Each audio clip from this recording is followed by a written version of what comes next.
안녕하십니까? 묘원입니다.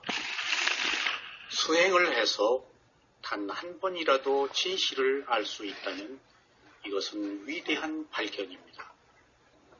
한 가지를 알면 이미 10가지를 알 수 있기 때문입니다. 그래서 단 한 번이라도 진실을 알기가 어려운 것입니다.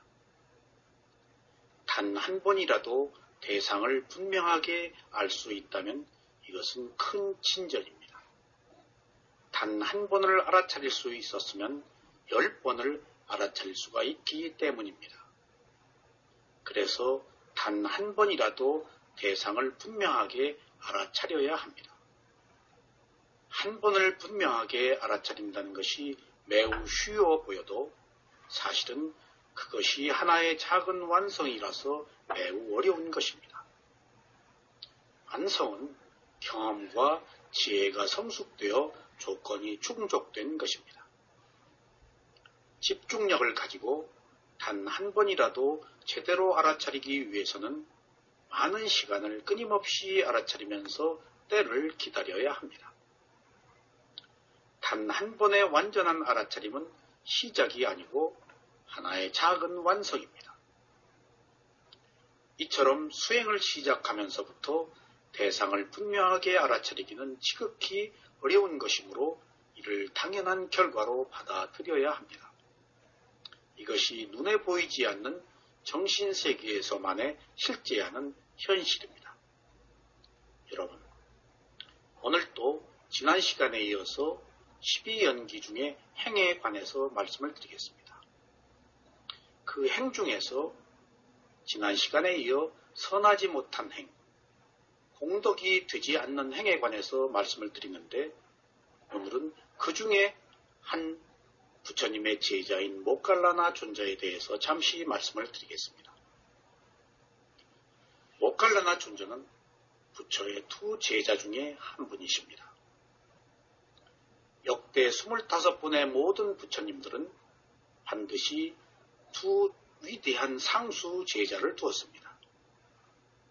그 중에 석가모니 부처님도 사리불 존자와 모칼라나 존자를 두 제자로 두셨습니다.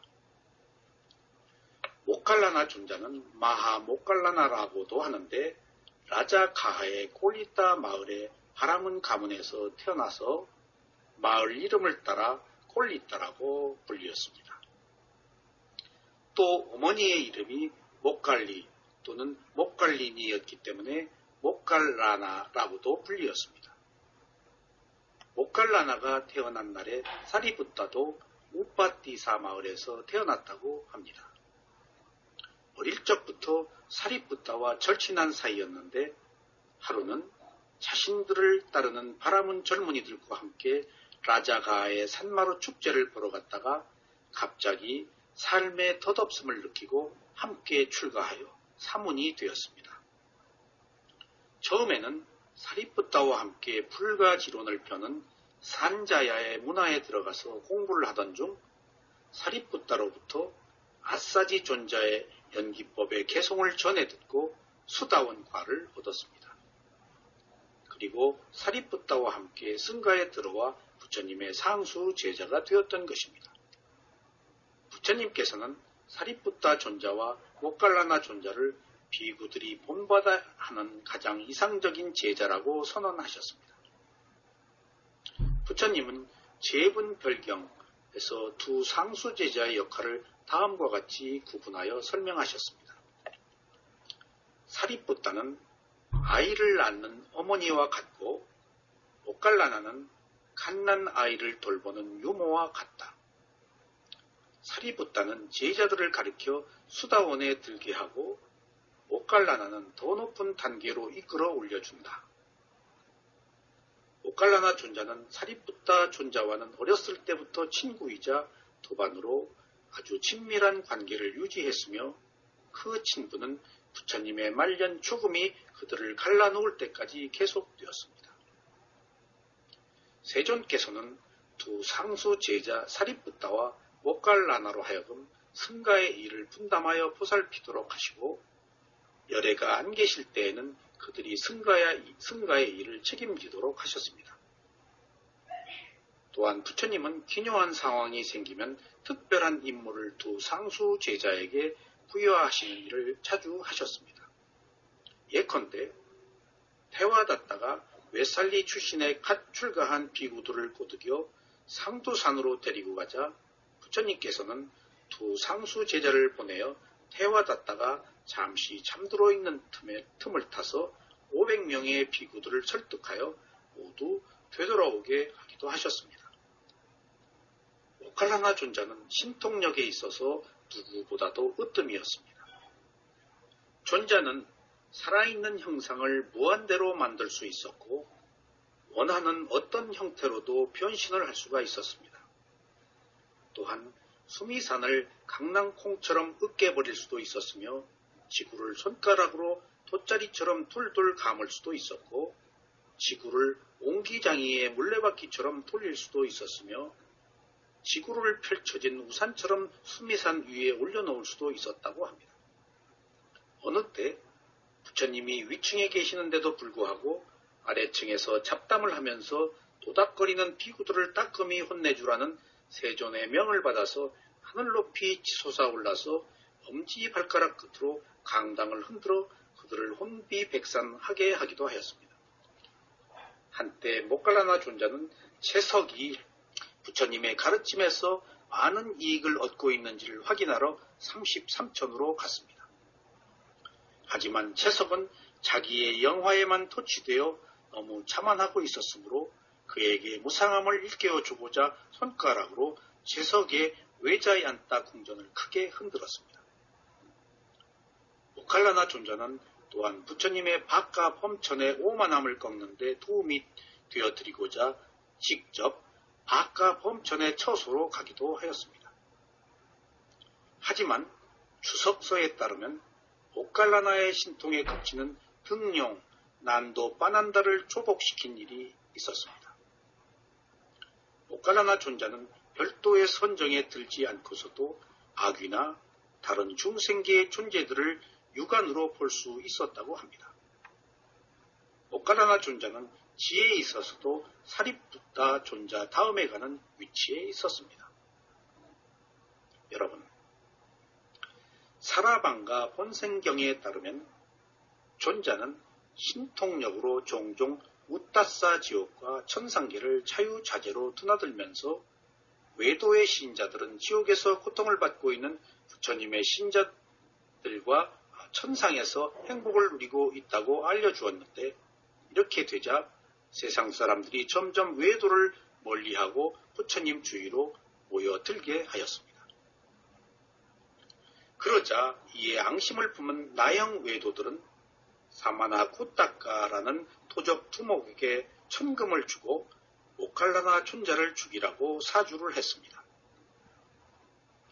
도적들은 존자를 죽이려고 갈라시일라로 갔지만 멀리서 그들을 본 존자는 하늘을 날아 화를 면하였습니다. 둘째 날도 셋째 날도 존자는 신통력으로 자리를 피해 살 수 있었지만 7일째가 되자 전생에 지은 순후업이 그 과보를 얻을 기회가 무르익었기 때문에 더 이상 예전처럼 신통력을 쓸 수 없게 되었습니다. 그런데 존자가 지었던 순후업은 주석서들에 따르면 내용이 조금씩 다릅니다. 먼저 본생경 주석서에 따르면 존자는 과거 전생에 어느 때 아내의 말을 쫓아 눈먼 부모를 죽이려고 수레에 태워 숲속으로 부모를 데리고 가서 도적이 나온 것처럼 꾸며 부모를 때리기 시작했습니다. 하지만 부모는 시력이 없었기 때문에 자식이 때리는 줄을 모르고 진짜 도적이라고 생각하고 아들 보고 빨리 피하라고 소리를 쳤습니다. 이 말에 감동한 아들은 원래 생각을 접고 부모를 털어모시고 집으로 돌아왔다라고 쓰여 있습니다. 하지만 법구경 주석서에 따르면 존자는 실제로 숲속에서 부모를 때려 죽였고 이 악업으로 무수한 세월 동안 무간지옥에서 고통을 받았다고 합니다. 아무튼 이러한 업은 오랫동안 그 과보를 받을 기회를 얻지 못하고 채 속에 불씨처럼 묻혀 있다가 이렇게 존자의 최후의 몸을 붙잡았습니다. 신통 제일인 모칼라나 존자가 결국 그를 죽이도록 사주한 사람에 의해서 죽임을 당한 것은 그의 신통력이 다 소진되었기 때문입니다. 신통력이 다 소진되었다는 말은 이미 그가 받아야 할 업의 과보를 피할 수가 없어서 그 과보가 나타난 것을 말합니다. 이처럼 우리가 잘못된 행위를 해서 그 행위로 인해서 받는 과보는 언제 어느 때 나타나서 우리를 괴롭힐지 알 수가 없습니다. 단지 합당한 조건이 성숙되면은 그 과보가 나타나서 그 고통을 피할 길이 없습니다. 이미 아라한이 된 목련존자도 신통 제일인 목련존자도 그 고통의 죽음을 피할 길이 없었던 것입니다. 그런데 여기서 한 가지 주목할 만한 것은 목련존자가 신통의 힘이 다해서 맞아 죽는 고통을 겪었을 때에도 그는 이미 아라한이었기 때문에 자기를 때린 사람을 비난하거나 원망하지 않고 온전히 그 과보를 스스로 수용했다는 사실입니다. 도적들은 존자를 때려 뼈를 부수어 잘게 썬 볏짚처럼 만들어 놓고는 이제 죽었으리라고 생각을 하고 떠났습니다. 그러나 잠시 후 의식을 회복한 목련존자는 죽기 전에 부처님을 배워야겠다고 생각하고 부서진 몸을 신통력으로 한때 묶어 하늘로 솟아올라 공중으로 부처님께 가서 인사를 드리고 이제 자신이 판열반에 들 때가 되었음을 알렸습니다. 그러자 부처님께서는 목련존자에게 마지막 설법을 할 것을 요청하셨고 이에 목련존자는 여러 기적들을 나투어 법문을 하셨습니다. 그리고 갈라시일라로 가서 판열반에 들었습니다. 이때 6개 천상에서는 대소동이 일어났고 천인들은 하늘의 꽃, 향료와 백단 향가루와 갖가지 섬나무를 가지고 왔습니다. 그리고 타비장 주변 인류순 이내에 꽃비가 내렸습니다. 존자의 다비식은 천신과 인간들의 성대한 공경과 예배 속에서 7일 동안 아주 성대하게 거행되었습니다. 그리고 다비식이 모두 끝나고 나자 부처님은 존자의 사리를 잘 수습하여 중림 정사의 탑에 세우게 하셨습니다. 사리푸타 존자는 양력 10월과 11월에 걸쳐 있는 까띠까달 보름날에 입적하셨고 보름 후에 초승달이 떠오르는 날 모칼라나도 입적하셨습니다. 그로부터 반년 후에 부처님께서도 무여의 열반에 들었다고 전해지고 있습니다. 불종 성경에 따르면은 모칼라나 존자의 몸은 푸른 연꽃이나 피구름 색깔을 띠었다고 합니다. 이와 관련하여 스리랑카에서는 존자가 최근에 과거의 지옥에서 고통받은 것으로 인해서 구전된 것이라고 전해지고 있습니다. 추석서에 따르면 모칼라나 존자가 마지막 생에 고타마 붓다의 상수 제자가 된 것은 아승지 10만 겁 전 아노마다시 부처님 제세시에 시리왔다나라는 바라문으로 있을 때 사리푸타 존자의 전신인 사라다와 함께 미래의 부처님의 상수 제자가 되고자 원을 세웠기 때문에 그러한 결과를 맞은 것이라고 합니다. 19세기 중엽 영국의 커닝햄에 의해서 인도의 산치 대탑에서 사리푸타와 모칼라나의 사리가 들어있는 2개의 석재 사리함이 발굴되었습니다. 두 존자의 사리 중에 일부가 1950년 10월 20일 미얀마에 전해져서 제6차 결집의 사적지에 세워진 양곤의 까빠의 파고다에 안치되어 있습니다.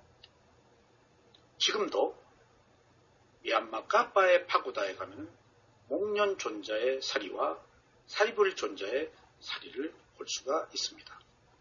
여러분, 이토록 잘못된 행을 했더라도 바른 선행을 하면은 그 그 잘못된 행의 과보를 받더라도 선한 과보를 받는 기회가 반드시 있습니다. 목련존자가 그 예입니다. 전생에 부처님과 관계된 악행에도 불구하고 그는 참다운 삶을 살았었기 때문에 부처님의 제자가 되어서 가장 위대한 삶을 살았던 것입니다. 하지만 부모를 죽인 그 과보는 피할 수가 없어서 이미 아라한이 된 목련존자였다 하더라도 부모를 죽인 그 과보는 받도록 되어 있습니다. 이렇듯 악행의 과보는 우리가 피할 수 없습니다. 그러나 여기서 한 가지 중요한 사실은 이미 아라한이 된 자들은 그 악행의 과보를 기꺼이 받아들인다는 사실입니다. 그래서 그것으로부터 두려워하거나 피하려고 하지 않습니다. 수행자 여러분, 여러분은 스승을 믿습니까? 아니면 스승의 가르침을 믿습니까? 스승에 대한 맹목적 믿음과 스승에 대한 가르침은 다른 것입니다. 스승에 대한 믿음을 가르침을 통하여 확신에 찬 존경을 표현한 것이 바른 수행자의 자세입니다. 스승은 가르침을 주는 인격체일 뿐입니다. 사실 따라야 하는 것은 스승의 가르침입니다. 스승은 관념이고 실제하는 것은 가르침입니다. 깨달음은 실제하는 것 속에만 있습니다. 고통의 바다에서 스승의 가르침을 섬으로 삼고 오직 자신의 몸과 마음을 섬으로 삼아야 합니다. 가르침이 아닌 것을 의지해서는 안 되며 자신이 아닌 남을 의지하고 살아서는 안 됩니다. 감사합니다.